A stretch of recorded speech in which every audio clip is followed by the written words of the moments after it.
Chapter 6. Javier was nowhere to be found, so I focused on setting up the dessert display and directing Steph, Bethany, and Rosa when they arrived. We stood back to observe our work after the very last chestnut cream custard, passion fruit curd tart, and frankincense and wild orange cake had been placed on the table. The presentation looked like a scene fit for royalty, with the chocolate art pieces serving as stunning bookends for the bounty of sweets and nibbles. One of my favorite pieces were the imprime cakes we had created to resemble the calligraphy on Double Falsehood.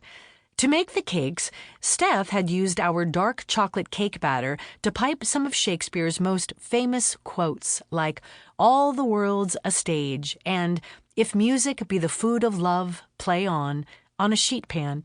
Then we had spread our vanilla sponge batter over the top. Once the cakes had baked, we simply flipped them over to reveal the design.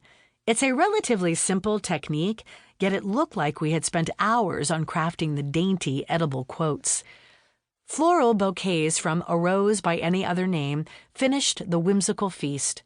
Botanical herbs and trees straight from the pages of Shakespeare's canon, along with blood-red roses and purple pansies, filled the exhibit hall.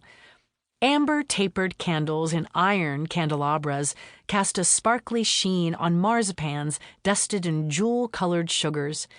Inkwells, parchment, and quills were on display throughout the vast, long room. Framed Shakespearean quotes, pictures of the globe and of the bard himself hung from the walls. Swaths of velvet draped the doorways. As I surveyed the final display, a feeling of calm washed over me. Every event needs good flow, and tonight's gala was no exception. I felt confident with how we had arranged the food stations. We had opted to display desserts and appetizers on the long tables in the hallway adjacent to the main exhibit.